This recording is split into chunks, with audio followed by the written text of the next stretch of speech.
किसी गांव में एक साहूकार हीरामल रहता था। वह बहुत लालची और कंजूस था।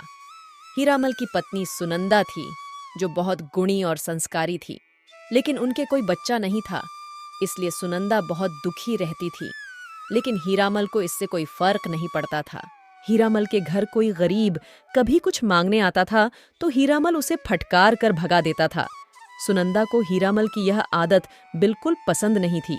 वह उसे बहुत समझाती थी। आप सभी को क्यों भगा देते हैं? ये बेचारे भूख से परेशान हमारे द्वार पर आते हैं और हमें तो भगवान ने इतना सक्षम बनाया है कि हम इनकी मदद कर सकें। आप ऐसा मत किया कीजिए, मुझे अच्छा नहीं लगता। एक दिन हीरामल के यहाँ एक भूखा और बीमार सा लगने वाला व्यक्ति आया। उसने खाने के लिए आवाज लगाई। अंदर से सुनंदा आई और उसकी हालत देखकर उसके लिए खाने का लाने लगी। तभी वहां हीरामल आ गया और तुम लोगों को कोई काम नहीं है क्या? जब देखो मुंह उठाए चले आते हो। सारे भूखों का ठेका मैंने ले रखा है क्या? ऐसे ही कई दिन निकल गए। एक दिन गांव के बाहर एक साधु बाबा आए। जो भी गांव वाला वहां से गुजरते हुए उनके चरण स्पर्श करता था, वो उसकी इच्छा जरूर पूरी करते थे। धीरे धीरे पूरे गांव में यह खबर फैल गई। हीरामल के कानों तक भी यह बात पहुंची। वह भी साधु बाबा के दर्शन को निकल पड़ा। हीरामल साधु बाबा के पास पहुंचा। उसे देखते ही साधु बाबा के आंखों में अजीब सी चमक आ गई। हीरामल साधु बाबा को प्रणाम कर बोला, है बाबा, मेरा प्रणाम है आपको। बाबा, मैं यहाँ आपसे एक निवेदन लेकर आया हूँ। बाबा, मेरे पास कुछ कमी नहीं है किसी चीज की। भगवान के आशीर्वाद से सब कुछ है मेरे पास।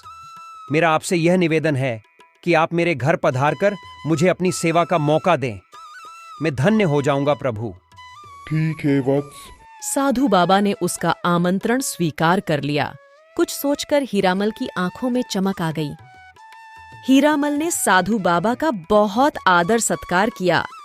हीरामल के मन में बहुत कुछ चल रहा था। साधु बाबा उसके आदर सत्कार से बहुत प्रसन्न हुए। उन्होंने हीरामल से कहा, मैं तुम्हारे स्वागत से बहुत खुश हूँ। मांगो, तुम्हें क्या चाहिए?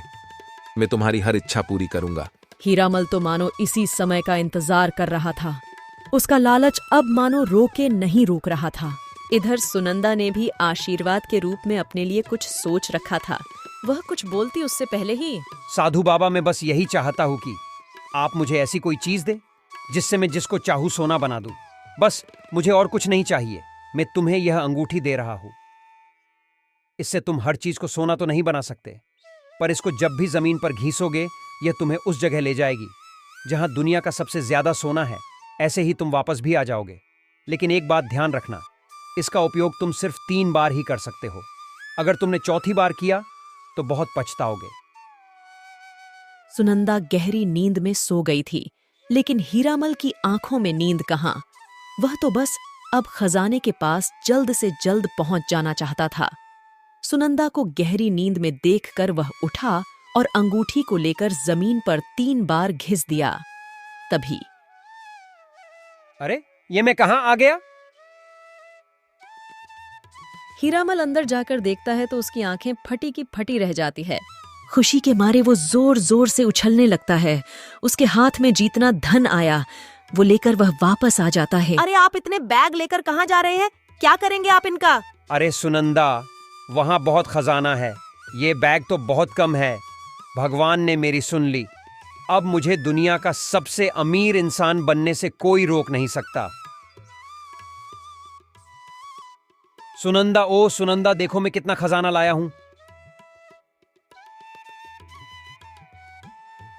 ये तो बहुत सारा है।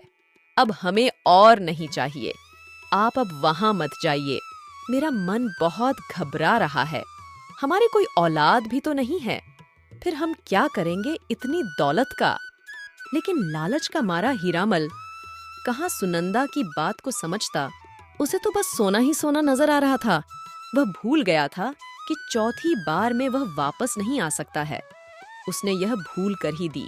अरे ये क्या, मैं वापस क्यों नहीं जा पा रहा हूं? कहीं इस अंगूठी का जादू खत्म तो नहीं हो गया? अब मैं क्या करूंगा? कोई बचाओ मुझे। सुनंदा साधु बाबा के पास जाती है और बाबा, मेरे पति को बचा लो। कल से वो वापस नहीं आए हैं। बाबा, मेरा उनके सिवा दुनिया में कोई नहीं है। उन्हें बचा लो बाबा। तुम चिंता मत करो, हीरामल को कुछ नहीं होगा। तुमने मुझे पहचाना नहीं। मैं वही गरीब हूं जिसे उस दिन हीरामल ने डांट कर भगा दिया था। मैं उस दिन बहुत भूखा था। मैं भटकता भटकता यहाँ एक साधु बाबा की कुटिया में आ पहुंचा। साधु बाबा बहुत बीमार थे। मैंने अपनी भूख प्यास भूलकर उनकी सेवा की, जिससे प्रसन्न होकर उन्होंने मुझे उनकी सारी शक्तियां दे दी और वो परलोक सिधार गए। जाते जाते उन्होंने मुझसे कहा था कि तुम इन शक्तियों का उपयोग हमेशा सबकी भलाई के लिए करना, वरना ये शक्तियां काम नहीं करेंगी। उस दिन से ही मैं लोगों की मदद कर रहा हूं। हीरामल को कुछ नहीं होगा। उसको जैसे ही अपने लालच का एहसास होगा और अपने किए पर पश्चाताप होगा, वो वापस आ जाएगा। तुम घर जाओ।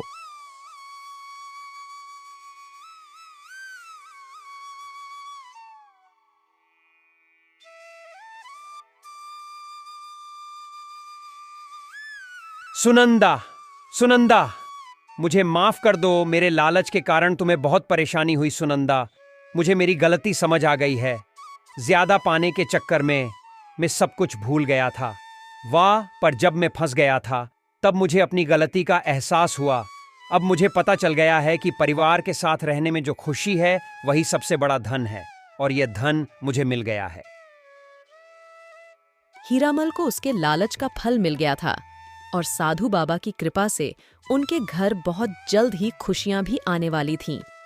आपको कहानी कैसी लगी प्लीज कमेंट करके बताएं और हमारे चैनल को लाइक एंड सब्सक्राइब जरूर कीजिए।